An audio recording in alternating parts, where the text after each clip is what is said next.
this is why you do it like this. You worry about this first, then you worry about viewers, then you worry about clicks, then opt-ins. With 12 deals netted, I think this is in 2 or 3 months, they're really not too that bad. Whatever you're offering should be able to get them from a skeptic into an actual prospect, or even from a prospect into a deal. Stop what you're doing right now. The landing page adjustments you're making aren't doing anything for your business. Not at fucking all. If you're running YouTube ads and you're doing it in real estate, landing page adjustments you're making really aren't going to do much unless it's literally the last thing you have to do to fully optimize it. In today's video, I'm going to showcase exactly what I mean, because I've got another lovely Mario board for you guys to digest. It's fantastic. And I thought I'd do it in this format anyway, because this is probably the easiest way to explain how funnels work, how paid ads work, and why to do it in this funnel shape to make it easily digestible. But if you want some reference for actually who I am, my name is Dylan Kirk. I'm the CEO and founder of Estato, and we basically focus entirely on quality of appointments for real estate as opposed to quantity, because we realize 100 leads and 0 deals is 0 leads. They're not real leads, because 100 multiplied by 0 is still 0. But basically I want to delve into each one. So starting off with impressions. So impressions can be the first one you ever look at, and this is something that you're either going to experience as soon as you've uploaded your ads, or maybe even before then, because this is when you focus on your targeting, your tags and stuff like that, your audience segmenting. If you've ever used Google Ads dashboard before, this is exactly what it's for. So going off impressions, these are the main core principles you want. Location and radius. How far do you want to reach out? Is it going to be statewide? Is it going to be countrywide? Or is it going to be down the road? Google Ads gives you the option to either do this in terms of radius, you can do it in terms of city, you can do like a 50-mile radius if you really wanted to.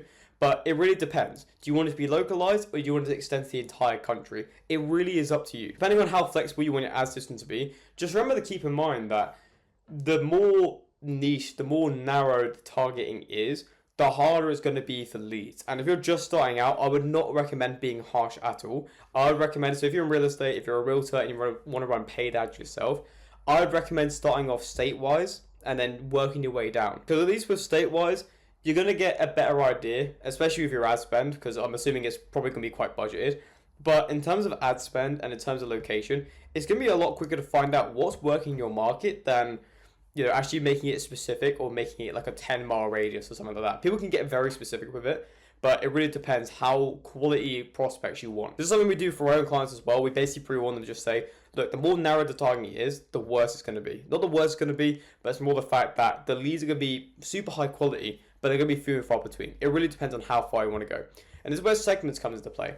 With segments, having an audience segment on Google Ads, if you've ever used it before, it basically allows you to add tags to an audience. So an audience segment is basically a portion of people that you're going to be targeting. It's your target audience essentially, but with a segment, you can split it up so you can test segment 1, 2, 3, whatever, right? So if you already have an idea of what your consumer base is in mind, if you're targeting sellers, you're targeting buyers, and you're targeting people who have gone through Zillow, Realtor.com, that sort of stuff, you can add them there. You can make it more general and then make a separate segment that is more specific, right? So these are people who are actively motivated, typing in on Google, you know, how to get the best price for my house, how to have it easily evaluated, like this sort of stuff here.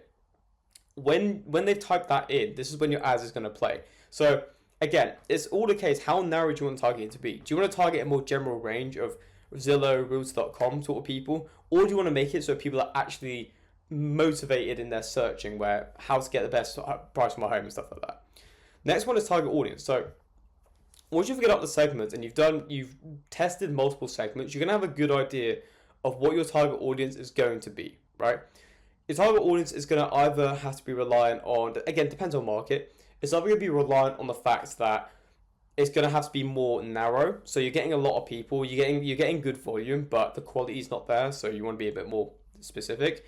If it's a market where it's a bit more competitive, you might want to open up your targeting a bit more. If you're finding it in your own YouTube ads that they're not really doing much, or you're not really getting as many leads as you'd like, open up the targeting. Feel free to open it up, because it's always better to have a lot of bad leads and then filter out to actually make a good one. Same thing we're going at Estato. Estato, we want to try and run like a more general ad system and then narrow it down over time to where you've essentially got an ad system where all you have to do is let it run and you've got good quality leads. That's the way we basically want to do it. We don't focus on quantity. We don't really care how many leads you get, as long as they actually turn into deals, right? That's the main one. If we know we have people that turn into deals, then you can expand on that. But if people aren't converting, then you've got a long way to go. Next one is ad spend. Ad spend is a big factor, and it's something that a lot of people don't really talk about as much as they should be in terms of how much they should put down, what's your daily ad spend, what should be your monthly budget, and stuff like that. I'm going to say right now, it is not cheap. It is not cheap to run paid ads. It is really, really not cheap. If you've ever wanted to do some yourself, I mean, Google will even recommend you, I'd argue Google recommends to overpay for your paid ads, in my opinion. Because I've had people come in, at least for my own clients as well, where it's anywhere from $10 they've come in to 20, 30. Some people want to do 100, right? It really, really depends. Ad spend, people put a lot of importance on it, but the main thing is time. How soon do you want to see your results, right? If you've got $10 a day in ad spend, it's going to take you far, far longer to find out what works in your market, you run your tests and stuff like that, than it is for someone who's running $100 a day ad spend, right? And here's a great example. So on the right hand side, this is about with time as well. So you don't want to skew the data. When you've got 100, so let's assume you're putting in a $10 a day ad spend, right? $10 a day ad spend, it's going to take you up to 2, maybe 3 weeks to actually get consistent testing. Because you could cut it short. You could say, right, after a week, I want to figure out what works and go from there. The problem with that, if you're running low ad spend, you're only going to get roughly like 100 clicks, right?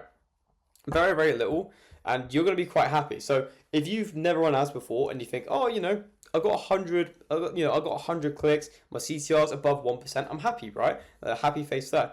The problem with that is a very, very small market. 100 people isn't a lot of people. Now, you go to 10,000, that's a very detailed test, right? That's extremely detailed. And then you can find out if your CTR actually sucks. So in this example here, someone's done 100 clicks. They've assumed that their ads are great because they got a plus 1% CTR. But over 10,000 people, their CTR is maybe like a 0.5. Unlucky sods. So that's what it really comes down to an ad spend. What a lot of people like to do, and this is something I do recommend, is that you can have a $10 a day ad spend, but you can increase it over time. That's the main thing. So that's what I want to keep in mind. Because the $10 a day, this is why I do a daily ad budget as well. It doesn't necessarily mean you're stuck with $10 a day. You can ramp it up down the line if you really want to. So you can figure out what works in your market, spend $10 a day adding that. Yeah, it might take a while, but after the course of like a couple months, you'll figure out exactly what is working out for you and go from there, right? Once you do that, then you can start putting into $100 a day ad spend, because then you know exactly what's working and you're just getting the results quicker. You're getting your deals faster in that essence. So that's where time's a big factor as well. So that's all with impressions, right? Impressions is a massive net. It's a massive thing to think about. But the more you go down here, the less and less things you have to worry about. So you knock off impressions, you figure out what works in your market, and then you move on to the next pillar or the next funnel, next part of the funnel, which is viewers. You're starting off with low commitment. So this is something that I'll delve into in a future video, but each point here is extremely important. Doing it all in one video, trying to make it all detailed, I'd be here for about 3 hours. That's the main thing. So I'm just going to go through, not too much briefly, but just going through. So low commitment, I'll say it time and time again. It's something I'll reiterate over and over and over again. You need to make your submission, your opt-in, your landing page, whatever, you make it as low commitment as possible. Or if it is going to be decent commitment, you need a way to balance it out through either value stacking or making it so they're getting some ridiculous offer so that the commitment is worth it. But a lot of people aren't going to bother. And this is why I always focus on low commitment as well. And this is where you can take advantage of people who are skeptical. Now, there's a lot of skeptics in the market, as well with paid advertising. Because of how saturated it can be, you are going to get a lot of people who are skeptical of what you're doing. So if you make it low commitment, what you're essentially doing is inviting those people in as well. Because if it's low commitment, if you've ever decided to check out a website that you know you weren't going to buy anything from, but you still want to have a look, it's that same sort of deal. But if your product is good enough, your service is good enough, then whatever you're offering should be able to get them from a skeptic into an actual prospect, or even from a prospect into a deal. That's the main thing we want to look at, and that's where low commitment becomes really, really vital. Make it so it takes less than 60 seconds to opt in. Test it out yourself as well. If you find that your opt-in is a pain to actually walk through, it's time to change it. Next up is value stacking. So this is where if you're struggling a little bit with finding a good offer, you want to make it so how can I make it as worth to the viewer as possible, right? With my target audience, so I figured out the tags, got the audience segment right down, found a location. How can I now deliver on what I'm doing, right? How can I stack that value? And the way to do that, if you're doing an ebook offer, doing a home eval offer, stuff like that, this is where you want to add tons and tons and tons of bonuses, right?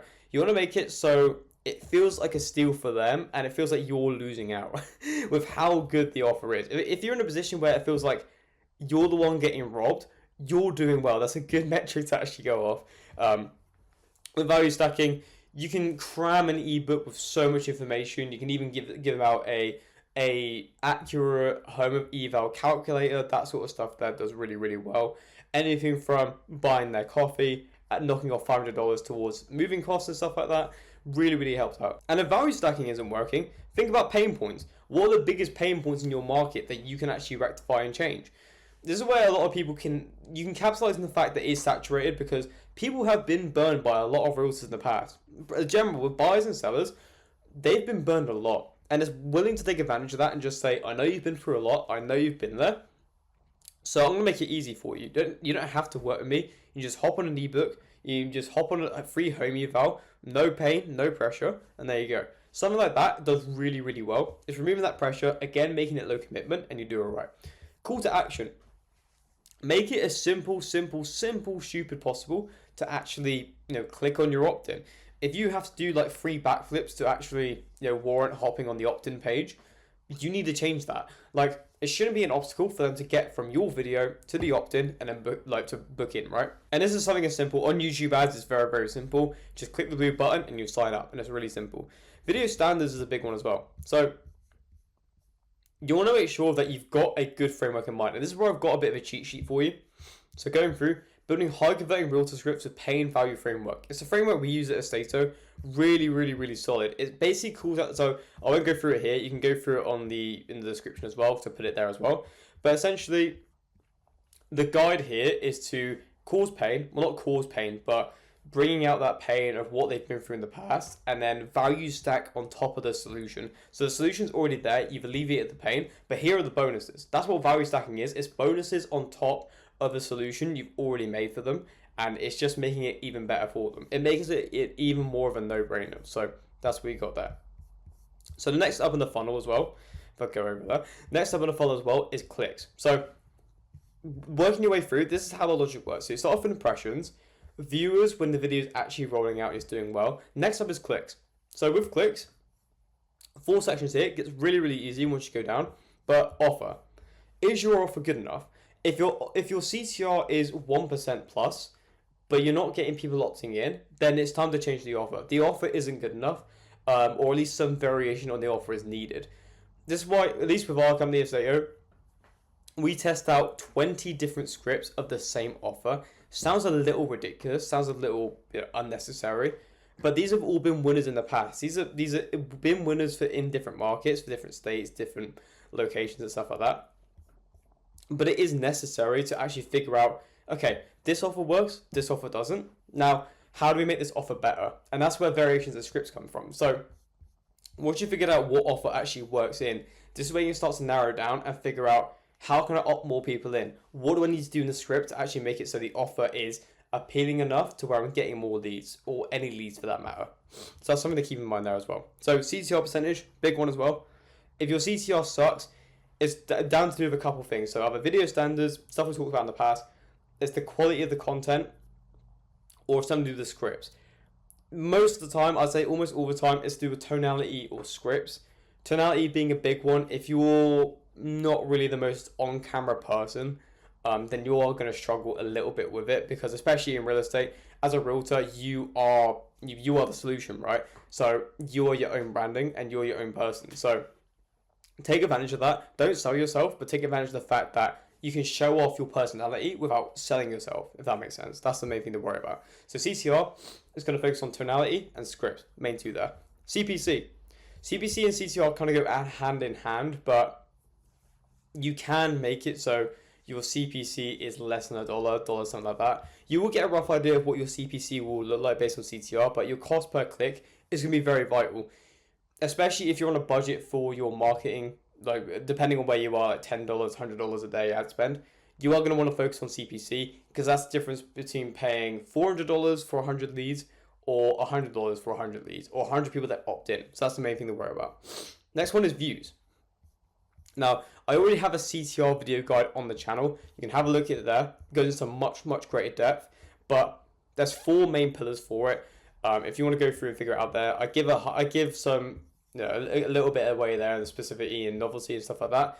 But you want to be new, you want to be specific to your market, you want to make sure that you're targeting the right people. That's the main thing you worry about there. And then how are you encouraging them to click on? Make it low commitment and you'll be fine. That's the main thing. Next one is opt-ins.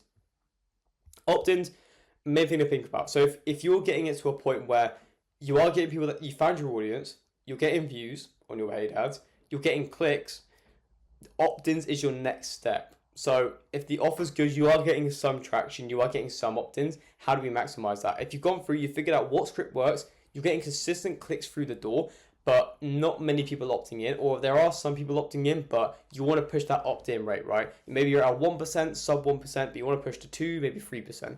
Really, really solid there. So what we want to do in that case, again, is focus on 3 pillars, guys. So low commitment. Are you making it easy to sign up? Do you just want a name and number, or are you trying to figure out that email, home address, like do a quality form, that sort of thing there? Make it as painless as possible. So add copy as well. Your ad copy and your headlines are going to be two very vital things once you've figured out the low commitment side. So if this is the point where landing page actually matters. Most of the time, I'd say 99.9% of the time, if people come to me with issues to do with their ads, to do with their ad systems, it's almost never going to be the landing page. But the first things you're going to look at, the first things I'm going to look at is your offer, your scripts, your tonality, your video quality, your audience segment, everything. That's the main focus, because the landing page is going to be built off the offer. If you have a terrible offer but a good landing page, then it doesn't really make a difference. You can spend hours trying to find the best headline, trying to make your landing page the best looking landing page possible. It's not going to matter. It doesn't matter. I don't care about your landing page. I care about your offer. I care about your opt-ins. I care about what you're doing in all these pillars here to warrant this. This is why you do it like this. You worry about this first, then you worry about viewers, then you worry about clicks, then opt-ins. It's the fourth thing to think about. You shouldn't be thinking about this. The last thing you want to think about is appointments and deals. So once you've got the ads copy and the headlines, you can split test this very, very easily in the likes of Go High Level. With Meta and stuff like that, I don't recommend Facebook ads full stop. Same with Instagram. But it's really, really easy to split test in terms of Go High Level, in terms of YouTube ads. That's the main thing there. So ad copy and headlines should be really simple. Look at your scripts. The easiest way I've found is base your headline and copy around the scripts. So you want to make it so it's all in alignment, but also you can get a rough idea of how to make a good copy or what a good headline and copy looks like based off your scripts. That's the main thing. So utilize the same thing of pain and value stacking and you'll be fine. So once you forget the opt-ins, if you're getting a lot of opt-ins but not a lot of appointments, then it's 2 things. Your service delivery sucks, or again, low commitment. Low commitment is a very, very vital thing. That's why it's in 3 parts of the funnel. So service delivery. Example here, a really, really good example of low commitment. One of our clients, Liz, 15-minute phone call. That's all it is. There's a lot of dates available. It's not painful to do. It takes 2 seconds to do. 2 seconds. So service delivery, it depends what your offer is. If it's home consultation, a little bit harder to do, but that's what the calendar's there for. So it actually makes it a fair bit easier.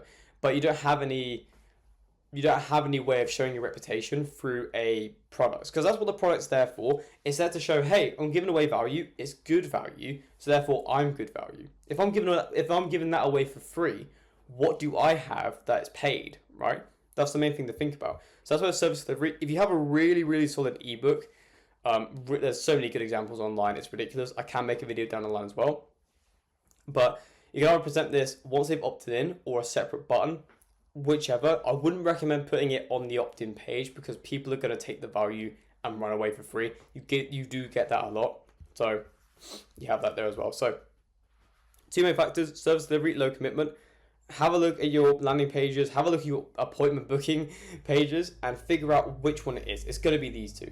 Worst case scenario, if you're just trying to troubleshoot, have a look at all these factors. These are factors that are going to make a difference. So go through, do a checklist for yourself if this works or not. So there's that. You've also got an opt-in page here. Opt-in page, actual example here. Landing page variables for Reels running YouTube ads. So again, give me a description as well. But the main thought is that it really, really doesn't matter. And I think I've actually put it here as well. So why slightly changing images to make your landing page look nicer is stupid. It's really, really, really dumb.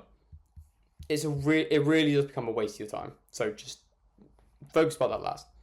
Now, once you have all these together, so what a good funnel will actually look like is an example here as well. Now this is on the website as well. This is on the Stato website, but this is the person who's got a sub $1 CPC. So they're getting really, really cheap clicks. The CTR is not brilliant, but it's doing well because that 12 conversions there. We do conversions based off the appointments. So that's 12 deals. That's 12 deals. We checked in the client, it's 12 deals. Conversion rate looks really, really low, but in comparison to the views and impressions, that is actually kind of solid. I actually don't mind that at all, because that's a 5% like opt-in. That's a 5% appointment booking rate. Not bad at all for paid ads, right? And over 1,000 clicks. So you can look at those figures and think, like, with an untrained eye, they don't look brilliant, but with 12 deals netted, I think this is in 2 or 3 months, they're really not doing that bad. But yeah, that's just part of the state of there. But yeah, that's everything. Let me know if there's anything you want to talk about. If there's anything I can clear up on in the comments, I will. But again, you will have these docs in the description, as well as a link to my video as well. The video here is CTR. You can hold my channel as well, see for it there as well, whatever you want to do there. But yeah, that's everything. Anything else, let me know. If you've got any questions as well, DM me on Instagram. I'll be able to help out there. I'm really active on Instagram, so I'll be able to help out there. But yeah, that's everything. See ya.